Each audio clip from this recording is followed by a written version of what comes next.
जहां दुख का लेश भी नहीं है, शोक विषाद चिंता भय इनका प्रवेश ही नहीं है, वो महासुख प्रभु के आश्रित, प्रभु के निरंतर चिंतन परायण उपासक को प्राप्त होता है। उस उपासक को कभी भी किसी भी तरह की ना जीवन निर्वाह की चिंता करनी पड़ती है, ना परम पद की चाह ही करनी पड़ती है। जैसे पिता की संपत्ति पर पुत्र का स्वयं अधिकार हो जाता है, ऐसे भगवदाश्रित अनन्य चिंतन परायण सुख दुख को समान भाव से सहने वाला उपासक परम पद का अधिकारी स्वयं हो जाता है। आवश्यकता है जो श्री भगवान कह रहे हैं कि मेरा तुम अनन्य भाव से आश्रय स्वीकार करो। अन्य भाव ही माया है और अनन्यता ही भक्ति का स्वरूप है। प्रायः सब भक्त ही हैं, क्योंकि हमारी दृष्टि में हमारे प्रभु के सिवा कोई है नहीं, तो सब भक्ति कर रहे हैं। कोई विषय की, कोई पुत्र परिवार की, कोई धन की, कोई मान प्रतिष्ठा की। मेरे प्रभु ही सब रूपों में हैं, पर ये ना जानने के कारण अन्य भावों का आरोप कर लेने से दुर्गति हो गई। मेरे प्रभु ही हृदय में विराजमान हैं, पर उनकी महत्वता, उनकी महिमा को विश्वास पूर्वक ना स्वीकार करने के कारण हमारा हृदय आनंद सिंधु में नहीं डूब पा रहा। नाना प्रकार की चिंताएं, क्लेश, अशांति, अभाव ये हमें सताए जा रहा है, जबकि पूर्ण कृपा सिंधु, आनंद सिंधु हमारे हृदय में ही विराजमान है। तो हमारी कहीं त्रुटि हो रही है। नहीं, हृदय में विराजमान प्रभु और दीनता, दुख, भय, विषाद, ये दीनता भक्ति जनित नहीं, विषय दीनता, अभाव जनित दीनता। जो भक्ति की दीनता होती, भाव की चरम सीमा है वो, लेकिन ये दीनता विषय प्राप्ति के लिए, कामनाओं की पूर्ति के लिए दैन्य हुआ भटक रहा है। जबकि सर्व सामर्थ्यशाली, सर्व सुख सिंधु प्रभु हमारे समीप हैं। हमें क्यों अनुभव में नहीं आ रहे? आनंद सिंधु मध्य तो भाषा, फिर हम क्यों आनंद की खोज विषयों में कर रहे हैं?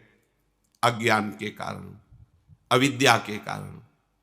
उस अज्ञान अविद्या की निवृत्ति कैसे होगी? मामेव ये प्रपद्यन्ते माया में ताम तरन्ति ते। जो मेरी शरण में आ गया वो माया अविद्या से तर गया, उसके अज्ञान का नाश हो गया। तो प्रभु की शरणागति का स्वरूप क्या है? सर्वभाव से अपने प्रभु को प्रसन्न कर लेना। भगवान वर्णन करते हैं, अनन्यास चिंतयन्तो माम ये जनाः पर्युपासते। मेरी सर्वभाव से उपासना, मन से, वचन से, कर्म से, प्रत्येक चेष्टा से, केवल एकमात्र उपासना का तात्पर्य अपने प्रभु के समीप रहना। हमारा भाव, हमारी चेष्टाएं, हमारी इंद्रियां प्रभु से जुड़ी होनी चाहिए। उपासना अपने प्रभु के समीप ही होनी चाहिए। भली भांति जो उपासना में है पर्युपासते, अन्य भावों का त्याग करके अनन्य भाव से मेरा जो भजन करते हैं, भली भांति से मेरी उपासना करते हैं, अब उसको योग क्षेम की चिंता की परवाह नहीं होनी चाहिए। ये चिंता परवाह उनको होती जो भगवद आश्रित नहीं होते। स्वयं श्री भगवान कह रहे, योगक्षेमम वहाम्यहम्। लोक परलोक में जो तुम्हें चाहिए वो मैं प्रदान करूंगा, और जो प्रदान किया है उसकी रक्षा मैं करूंगा। तुम्हें बिल्कुल चिंता नहीं करनी, ना साधन की और ना व्यवहार की। इह परलोक सकल सुख पावत। देखो, इतने बड़े मालिक कह रहे, क्षेमम, मैं तुम्हारी रक्षा करूंगा। योगम, जो तुम्हें प्राप्त कराना है वो मैं कराऊंगा। तुम्हें बिल्कुल चिंता नहीं करनी, केवल मेरी शरण में होकर, मेरे आश्रित होकर मेरा अनन्य चिंतन करो। प्रसंग चल रहा था कि पूर्ण शरणागति किसे कहते हैं। उस पूर्ण शरणागति के प्रसंग में कुछ लक्षण अपने लोगों ने श्रवण किए थे। पहला है हमें शरणागत की तैयारी करनी है, पूर्ण समर्पण प्रभु कर लेते हैं। तो शरणागति तैयारी का पहला लक्षण है नित्य निरंतर अपने प्रभु का अनन्य भजन होना। अपने, हम किसी और का भजन नहीं कर रहे, अपने प्रभु का कर रहे हैं, तभी नित्य निरंतर होता भी है। अपने प्रभु के सिवा मेरा कोई अपना नहीं।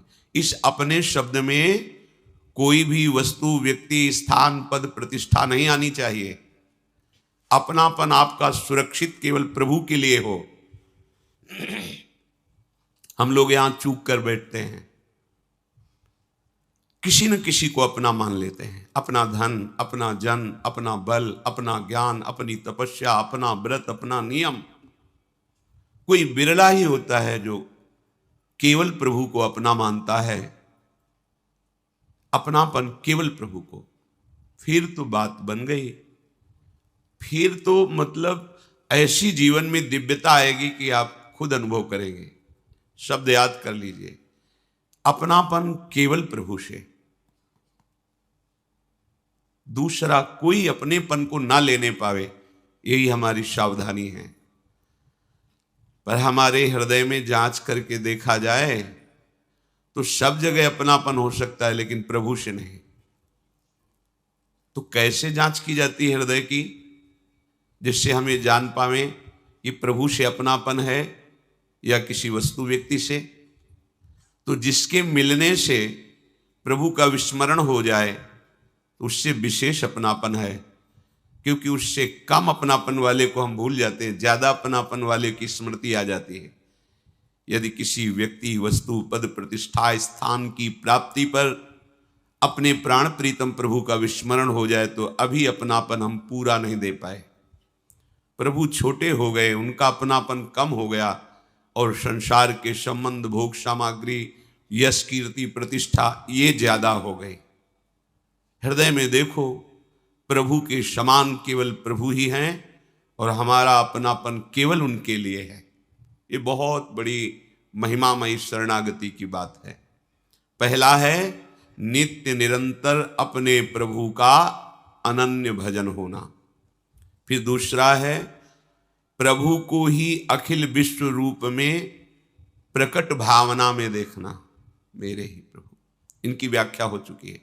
तीसरा है आपसे जितनी चेष्टाएं हो रही हैं, आप यंत्रवत कर रहे हैं, आपके यंत्री, चलाने वाले प्रभु हैं। मैं कुछ नहीं कर रहा, मेरे द्वारा जो कुछ करा रहे हैं वो प्रभु करा रहे हैं। बीच से स्वीकार मत करना, क्रम से स्वीकार करना, नहीं तो आपको भ्रम हो जाएगा। कैसे भ्रम? आपने ये बात स्वीकार कर ली केवल अपनी बुद्धि से कि जो कुछ करा रहे हैं प्रभु करा रहे हैं, फिर अब विधि निषेध की क्या बात रह गई? फिर तो हम जो पापाचरण कर रहे हैं, भोग कर रहे हैं, हिंसा कर रहे हैं, चोरी कर रहे हैं, खान पान गलत कर रहे हैं, तो बोले आपने ही कहा था प्रभु जो करा रहे हैं वही हो रहा, तो वही हो रहा है। इसका मतलब आपने शरणागति का सिद्धांत समझा नहीं, बीच से केवल बात पकड़ ली है। इसलिए कह रहे सावधान। जब वो नित्य निरंतर अपने प्रभु का भजन करता है और विश्व को अपने प्रभु का रूप समझता है तो पापाचरण किससे होगा? इसीलिए तीसरी लक्षण वृत्ति में रखा गया है कि वो अनुभव करता है कि मेरे द्वारा जो कुछ हो रहा है वो मेरे आराध्य देव करा रहे हैं। चौथा, प्रभु को ही सबसे बढ़कर एकमात्र अपना प्राण प्रियतम अनुभव करना। प्रभु की जगह केवल प्रभु, दूसरा कोई नहीं। पांचवा, अपने प्रभु पर पूर्ण विश्वास। छठवां, सर्वदा सर्वथा अपने प्रभु के अनुकूल ही आचरण होना। सिद्ध शरणागत में होते हैं, साधक शरणागत इसको आदर्श मानकर चलता है, श्री कृष्ण अनुकूल लेन। कभी वो अपने प्रभु के प्रतिकूल आचरण नहीं कर सकता। प्रभु के अर्थात जो भगवान ने आदेश किया है श्रीमद् भागवत जी में, गीता जी में और संतों की, गुरुदेव की वाणी में बैठकर, कभी उसके प्रतिकूल आचरण उससे नहीं होते। सातवां, सब कुछ प्रभु का समझना। और प्रभु से कभी कुछ ना चाहना। हमारा शरणागति, हमारा भजन प्रभु से लेने के लिए नहीं है, प्रभु को प्राप्त करने के लिए है। प्रायः प्रभु का भजन प्रभु से अपनी कामनाओं की पूर्ति के लिए, चाहे वो मोक्ष कामना ही क्यों ना हो, बड़ी प्रशंसनीय है मोक्ष कामना, पर ये प्रेमी महाभागवतों की बात हो रही है जो मोक्ष का भी त्याग कर चुके हैं। प्रभु का भजन केवल प्रभु के लिए करना। अब जब हमारा शरीर, मन, जीवन प्रभु को समर्पित है, तो जिनके प्रति समर्पित है उन्हीं के लिए भजन करना। ये तो समर्पित है जीवन। अब हमारा कुछ बकाया ही नहीं रहा, जो कुछ हमारा अपनापन था वो सब प्रभु के चरणों में समर्पित है। तो सिद्ध पुरुष में ऐसी वृत्ति रहती है, पर साधक को ऐसी धारणा करनी पड़ती है, सब कुछ प्रभु का समझना और केवल प्रभु के लिए ही भजन करना, प्रभु से कुछ नहीं चाहना। तो लगेगा फिर क्या भजन का आनंद हुआ? अरे बाबरे, जिसने एक निमिष मात्र में अनंत ब्रह्मांडों का सृजन कर दिया, अपने आनंद सिंधु के एक बिंदु के शिखर से अब वो आनंद सिंधु मिल गया, तो अब और क्या चाहिए? कोई चाह ही नहीं रह जाएगी। उस स्थिति में तो आइए, 8वां, प्रभु के प्रत्येक विधान में परम प्रसन्न होना।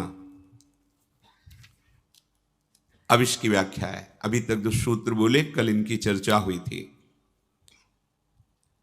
ऐसे शरणागत भक्त जो ऊपर के लक्षणों से युक्त हैं, ऊपर के लक्षणों को धारण करने की चेष्टा कर रहे हैं, वे समझते हैं कि हमारे प्रभु का जो भी विधान है वो बड़ा मंगलमय है। कभी अमंगल हो ही नहीं सकता प्रभु के विधान से। पूज्य श्री राधा बाबा, जैसे भगवान सूर्य उपस्थित है तो अंधकार ढूंढने पर भी नहीं मिलता, तो हम भगवान सूर्य को अगर ऐसा कहें कि तुम्हारी ताकत हो तो अंधकार करके दिखाओ, तो वो असमर्थ है, क्योंकि वो जब सामने होंगे तो अंधकार टिकेगा ही नहीं। ऐसे ही अगर विनोद की भाषा में भगवान से कहें कि तुम्हारी ताकत हो तो अमंगल करके दिखाओ, तो भगवान कभी अमंगल कर ही नहीं पाएंगे, उनकी सामर्थ्य नहीं। अमंगल हम करते हैं और मंगल भगवान करते हैं। कैसे? भगवान जब कभी क्रोधित हुए दिखाई देते हैं और उनका वध करते हैं, तो उनको वो परम पद मिलता है जो ऋषि मुनि साधना करके प्राप्त करना चाहते हैं। क्या हुआ? अमंगल हुआ क्या? अरे महामंगल हो गया। तो मंगल भवन प्रभु को अगर कह दिया जाए कि तुम्हारी ताकत हो तो अमंगल करके दिखा देना, तो एक विनोद की भाषा में कह सकते हैं कि भगवान की ताकत ही नहीं कि अमंगल कर सके, क्योंकि वो मंगल भवन है। जैसे सूर्य की ताकत ही नहीं कि वो अंधेरे का दर्शन करा दे, वो चले गए तो अंधकार छा जाएगा। जब तक सूर्य है तो अंधकार नहीं छाएगा। ऐसे जिसके जीवन में भगवान की शरणागति उतर गई, अब हर विधान मंगलमय है, हर विधान। एक मंत्री प्रभु का भजन करते थे और शरणागति के सूत्र को अच्छी तरह समझते थे, तो कुछ भी हो कह देते भगवान की बड़ी कृपा। तो एक दिन राजा शिकार खेलने के लिए जाते ही हैं, जो प्रजा के नाशक पशु हैं, जो रुग्ण पशु हैं, जिनके द्वारा संक्रामक रोग फैलते हैं, उनको वध करके प्रजा को सुरक्षित रखते हैं। उनका शिकार खेलना स्वाद के लिए नहीं होता, प्रजा रक्षा के लिए होता है। मंत्री भी साथ थे, तो किसी पशु का पीछा किया और बड़े आवेश में आए, सावधान नहीं रहे तो प्रत्यंचा से अंगूठा कट गया। उनका मंत्री अंगूठा कट गया, उनको भगवान ने बहुत अच्छा किया, बड़ी कृपा। उनके ये शब्द ही थे, क्योंकि जानते थे भगवान का प्रत्येक विधान परम मंगलमय होता है। बड़ा गुस्सा आया उनका, दुष्ट कहीं का, तो हमारा मंत्री है दुश्मन है, हमारा अंगूठा कटा, तो कहता भगवान ने बहुत अच्छा किया, बड़ी कृपा हुई, इसको बंदी बनाया जाए और तुरंत कड़ी सजा के द्वारा इसे जेल में रखा जाए। राजा का आदेश। उनका बड़ी कृपा महाराज, भगवान की बड़ी कृपा, बहुत अच्छा किया भगवान। पागल हो गया है मंत्री, मंत्री पद से हटा के इसे जेल में रख रहे। कह रहा भगवान ने बहुत अच्छा किया, बड़ी कृपा। कुछ दिन बाद वैद्यों के द्वारा अंगूठा ठीक हुआ। स्वभाववश फिर शिकार खेलने के लिए गए।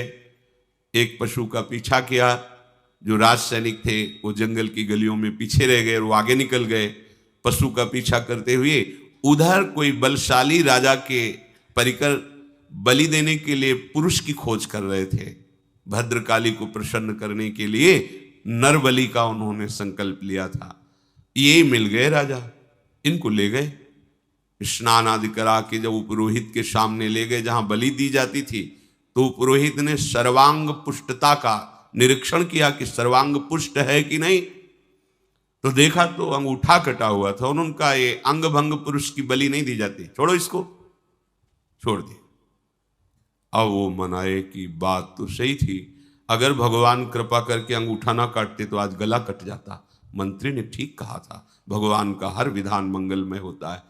वापस आए, मंत्री को सादर बुलाया और कहा आप जो कहते हैं आज मुझे समझ में आया, अगर मेरा अंगूठा ना कटा होता तो मेरा गला कट जाता। पूरी बात बताई। आप कहते हैं भगवान की बड़ी कृपा, भगवान ने अच्छा किया, ये बात तो समझ में आ गई, लेकिन तुम मंत्री पद से हटा करके कड़ी सजा भोग रहे हो जेल में, इसके लिए भी कहा भगवान की बड़ी कृपा, भगवान का मंगल विधान, इसमें क्या कृपा आपने देखी? तो उनका महाराज सैनिक भले पीछे रह जाते लेकिन जहां आपका घोड़ा होता वहां मेरा होता। आप बंदी बनाए जाते और मैं बंदी बनाया जाता। आपका तो अंगूठा कटा था, आप बच जाते, लेकिन मेरी बलि चढ़ जाती, इसलिए भगवान ने मुझे जेल में रख दिया। भगवान की बड़ी कृपा। जो भक्त होता है वो हर विधान और निश्चित परम कृपा छुपी होती है। अपने को लगता है कि भगवान ऐसा क्यों किए, ऐसा क्यों किए, लेकिन उनके विधान में परम मंगल होता है। कई बार प्रताप राय जी के चरित्र में उदाहरण में दिया है, बड़े ही निर्मल भागवत गृहस्थ भक्त थे। उनके कुल परंपरा में जीवन यापन के लिए एक वृत्ति थी कि जैसे आपको कोई काम है तो आप अपना आभूषण रख जाइए और पैसा ले जाइए, और फिर ब्याज सहित पैसा दे जाइए और आभूषण ले जाइए। महाजन लोग पहले ऐसा करते थे। उसी से ठाकुर सेवा, संत सेवा और भजन, अन्य कोई वो कार्य नहीं करते थे। जो कुल परंपरागत चल रहा था वैसा भी करते। बड़ी समाज में प्रतिष्ठा थी, क्योंकि सत्यवादी, धर्म से चलने वाले और हर समय भजन करने वाले। माला लिए बैठे रहते थे गद्दी में, कोई आया बस ऐसे। तो जो वहां के काजी थे वो अन्य धर्मावलंबी थे, तो कुछ दुष्ट लोगों ने उनको भड़काया कि इसकी इतनी प्रतिष्ठा हो रही है, इतना मान हो रहा है और धन भी आ रहा है। तो उन्होंने एक मन में जो ठाना था नीचा दिखाने के लिए, अपना पूरा का पूरा प्लान बताया कि ऐसा ऐसा किया जाए तो समाज में भी इसकी निंदा होगी और सारा धन इसका छीन लिया जाएगा और इसको दंड भी दिया जाएगा। काजी को सहमत कर लिया। 3 लोग इसमें प्रमुख बने। एक गया, प्रणाम किया प्रताप राय जी को और कहा हमारी बेटी का ब्याह है, 10,000 रुपये चाहिए। तो बोले आपको हमारे यहाँ का सिद्धांत पता होगा? बोले हाँ हम पहले से जानते हैं। ये कुछ हमारे स्वर्ण आभूषण हैं, वो देखते भी नहीं थे। एक बड़ा बॉक्स रखा था, अपना नाम लिखकर पर्ची रखिए उस पर और आभूषण रख दीजिए, और उनका सेवक रहता, 10,000 रुपये ले जाइए, और जब आपको काम हो जाए तो ब्याज सहित तो वापस कर जाना, अपने आभूषण ले जाना। देखा भी नहीं क्या है। थोड़ी देर बाद दूसरा आया, हमारे घर में खाने को भी नहीं है, हमें अर्थ चाहिए, तो हमारे स्वर्ण आभूषण ये हैं, आप बिल्कुल 10-10 हजार 3 लोग ले गए और अपने आभूषण ऐसे रख गए पर्ची लगा। 4-5 दिन बाद ही आए, 10,000 रुपये ब्याज सहित वापस किए और आभूषण पहले ने उठाया अपनी पर्ची। अरे देखो कितना नाटकी है, इसमें एक भी आभूषण नहीं, इसमें तो पत्थर भरे, पत्थर ही रख गए थे, उन्होंने देखा भी नहीं। भक्त का जीवन विश्वासमय होता है, क्यों कोई छल कपट करेगा ऐसी भावना से। थोड़ी देर में दूसरा गया, थोड़ी देर में तीसरा गया, तीनों ने अरे देखो ये नाटक, हमारा स्वर्णाभूषण हटा करके पत्थर भर के रखा है, हमने तो ब्याज से इसको पैसा दिया, ऐसा। थोड़ी देर में काजी को बुला लिया, काजी ने आतंक मचा दिया। बादशाह से दस्तखत करा करके राज सैनिकों के द्वारा पूरा इनका परिवार बंदी बना लिया गया। इन्होंने अपनी पत्नी को कहा, ठाकुर जी लो आभूषण लो, पीछे की खिड़की से भाग जाओ, ये कोई भगवान की लीला हो रही है, हमारे द्वारा तो कोई गलती हुई नहीं। बहुत ही उनको अपमानित किया गया। गांव के लोग समझ गए कि ये पाखंड कर रहा था, भक्ति नहीं कर रहा था। अरे एक आदमी झूठ बोलेगा, 3 आदमियों के साथ, और वो कपटी ठग थे ही। ऐसा होता है, भगवान की बड़ी विचित्र लीला होती है। कभी कभी सत्य को पर्दे में ढक दिया जाता है और असत्य का बोलबाला दिखाई देता है, लेकिन ज्यादा दिन नहीं चलता हो। इनको बंदी बना लिया गया, सारी संपत्ति अपहरण कर ली गई। कुछ लोगों ने कहा कि इनकी पत्नी है और ठाकुर जी के आभूषण और ठाकुर जी के लेकर के वो अपने मायके चली गई। वहां सैनिक भेजे गए, उसको भी बंदी बना कर ठाकुर जी को भी लाकर जहां सब स्वर्णाभूषण जमा किए जाते उस खजाने में ठाकुर जी को भी रख दिया। जब पत्नी पास में ही बंद करके आई और उनको एकांत मिला, तब वो रोने लगे प्रताप राय कि मुझे ये जो अपमान मिला है, बंदी बना लिया गया, मुझे इसका कष्ट नहीं। नाथ, मैं आपको प्रगट मानकर 8 पैर सेवा करता था, आपको एक आभूषण की तरह ही खजाने में रख दिया गया, ये मैं सह नहीं पा रहा हूं। आपको कैसे भोग लगे, आपको कैसे जल पिलाऊं, आपको कैसे शयन कराऊं। प्रभु और दंड जो चाहो दिला दो, पर मुझे ऐसा कुछ संयोग बना दो जिससे आपकी सेवा। और आर्त भाव से रोने, जे ही रोने लगे ते ही वहीं प्रिया प्रीतम प्रकट हो गए साक्षात। ओह, जो बड़े बड़े ऋषि मुनियों की आकांक्षा होती साधना करते हुए, वो आराध्य देव कैसे मिलते हैं। उनका विधान कड़ुआ हो सकता है, लेकिन परिणाम महामंगल में, लूट गए चरणों में। तत्काल भगवान ने कई विश्वसनीय जनों को, अधिकारियों को प्रेरणा दी कि ये निर्दोष है। जांच की गई तो काजी सहित उन तीनों को झूठा पाया गया।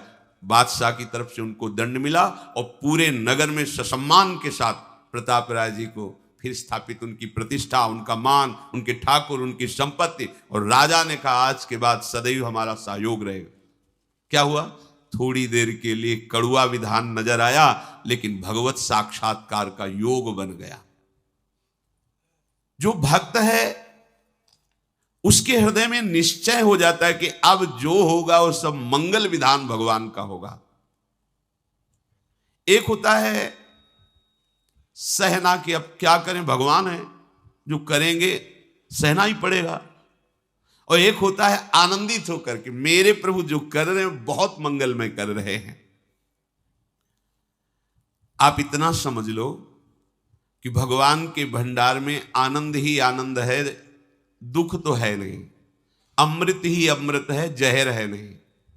विश्वास कर लीजिए, किसी भी तरह से वो प्रयोग करेंगे तो अमृत और आनंद की अनुभूति होगी। यद तज्ञे विषम्यु परिणामे अमृतोपमम। शुरुआत तुम्हें विष जैसी लग सकती है, पर वो विधान तुम्हें अमृत में डुबो देगा। विश्वास कर लो। कृपा का स्वरूप कई तरह से प्रकट होता है। कभी बहुत ही मधुर स्वरूप प्रकट होता है, कभी बहुत कोमल, कभी बहुत सुख स्वरूप, कभी कभी कृपा बहुत ही भयानक रूप में आती है, बड़ी ही कट रूप में आती है, बड़ी ही भीषण रूप में आती है, पर उसका परिणाम बहुत मंगलमय होता है। उपासक मृदु कोमल मधुर कृपा या कटु भीषण दुखमयी, इन दोनों के भेद को नहीं देखता, केवल कृपा देखता है। कृपा है आपकी, कृपा है। बड़े लीला बिहारी है, उनकी लीला वही समझ सकते हैं या जिसको समझा दे। वामन रूप से जाते हैं, 3 पग भूमि मांगते हैं, नाप करके एक ही पग में ब्रह्मलोक तक, दूसरे में सब ब्रह्मांड। बोल बड़ा दानी बनता था, बांध दिया वरुण पास में और कहा अब बोल तीसरा पग कहां से दे। 2 पग में सब नाप लिया। ये बड़ी भीषण कृपा का स्वरूप है। सब आसपास भगवत पार्षद खड़े हुए हैं जो पूरी सृष्टि का लय सृजन पालन करने की सामर्थ्य रखते हैं। और भगवान गर्जना करके कह रहे, बड़ा अहंकार करता था, 3 पग पृथ्वी का दान कर दूंगा, अपने को दानी अब पूरा कर।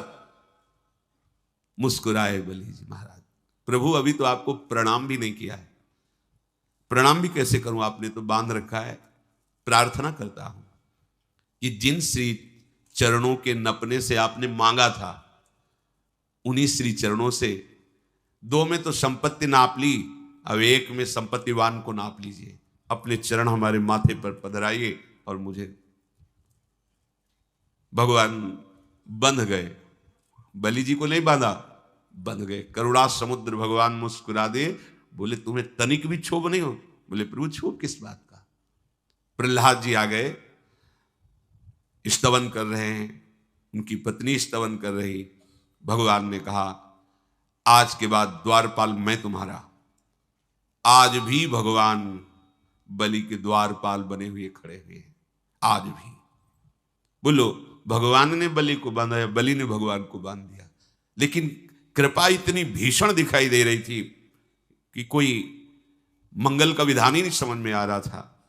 इतने बड़े महान भक्त को भगवान ने वरुण पाश में, जिसमें प्रतिपल मृत्यु का कष्ट होता है, वरुण पाश प्रतिपल जकड़ता जाता है, प्राणों को भीषण कष्ट होता है। तो कृपा मृदु भी हो सकती है, भीषण भी हो सकती है, पर भक्त मृदु और भीषण नहीं देखता, केवल कृपा देखता है। तो परिणाम में कृपा सिंधु को अपने हृदय में, अपनी दृष्टि में, अपने प्राणों में, अपने जीवन में, बाहर भीतर उनकी कृपा ही कृपा, उनका अनुभव करता है। विश्वासी शरणागत भक्त प्रभु को दौड़ते हुए अपने प्रति मारने की भावना से आते देखकर भी बिल्कुल भय नहीं होता, आनंदित होता है। भीष्म जी कौरवों के पक्ष में हैं, भगवान अर्जुन जी के सारथी हैं। भगवान ने प्रण किया था हम कोई अस्त्र नहीं गएंगे महाभारत के युद्ध में। भीष्म जी ने कहा मैं गंगा का पुत्र नहीं कहलाऊंगा यदि आपको अस्त्र धारण करने के लिए विवश न कर दूं तो।